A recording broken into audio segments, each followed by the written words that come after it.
जब भी कोई कपल आईवीएफ प्लान करता है तो उसे ये शब्द बार बार सुनने को मिलता है, ब्लास्टोसिस्ट ट्रांसफर। नाउ क्या है ये ब्लास्टोसिस्ट ट्रांसफर और इसकी क्या इंपॉर्टेंस है? मैं Simmi Maheshwari, chief embryologist Jindal IVF Chandigarh, आइए आज इसके बारे में बात करते हैं। First of all, what is blastocyst? क्या होती है ब्लास्टोसिस्ट? जब एग और स्पर्म फ्यूज करते हैं तो एक जाइगोट बनता है जो सिंगल सेल होता है। उसके बाद उसकी ग्रोथ होती है, डिवीजन होनी स्टार्ट हो जाती है। पहले 2 सेल बनते हैं, 4 बनते हैं, 6, 8 से होता हुआ वो 5th और 6th डे पे ब्लास्टोसिस्ट एक फ्लूइड फिल्ड स्ट्रक्चर बन जाती है जो 100 सेल से भी ज्यादा होती है, जो यूट्रस में इम्प्लांट होने के लिए रेडी है बिल्कुल।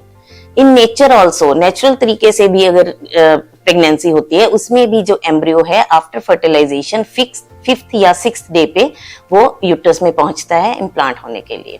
नाउ बहुत लोगों के मन में ये सवाल आता है कि 2nd और 3rd डे पे एम्ब्रियो क्यों नहीं ट्रांसफर करते, 5th डे तक क्यों वेट करते हैं?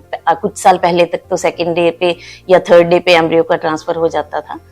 तो 2nd डे पे एम्ब्रियो में मैटरनल जीनोम जो है वो एक्टिवेट होता है, लेकिन 3rd डे पे जाके एम्ब्रियो का खुद का जीनोम, एम्ब्रियोनिक जीनोम एक्टिवेट होता है। तो बहुत सारे एम्ब्रियोज 40 to 50% एम्ब्रियोज जो हैं वो डे 3 का हर्डल क्रॉस नहीं कर सकते, वहीं पे अरेस्ट हो जाते हैं, उनकी ग्रोथ वहीं पे रुक जाती है। तो जो डे 5th और 6th को पहुंचते हैं एम्ब्रियोज, डे 3 वाला हर्डल क्रॉस करके वो genetically competent and developmentally stronger embryo होते हैं। ये एक सिलेक्शन क्राइटेरिया है। तो इसमें प्रेगनेंसी के चांसेस जो हैं वो बहुत बढ़ जाते हैं। दूसरी बात ये कि जब 2nd और 3rd डे पे हम ट्रांसफर करते थे तो हम 2 या 3 एम्ब्रियोज ट्रांसफर करते थे, उसमें मल्टीपल प्रेगनेंसी के चांसेस बहुत ज्यादा रहते हैं। लेकिन जब हम ब्लास्टोसिस्ट ट्रांसफर करते हैं, क्योंकि वो जेनेटिकली कॉम्पिटेंट है और डेवलपमेंटली स्ट्रॉन्गर है बाकी एम्ब्रियोज से, तो उसमें प्रेगनेंसी के चांसेस बहुत बढ़ जाते हैं और मल्टीपल प्रेगनेंसीज के चांसेस बहुत कम हो जाते हैं, क्योंकि हम एक ही ब्लास्टोसिस्ट ट्रांसफर करते हैं, which is gold standard these days all over the world. Now as embryologist हम कौन सा एम्ब्रियो ट्रांसफर करते हैं और कौन सा नहीं करते, हम चूज कैसे करते हैं?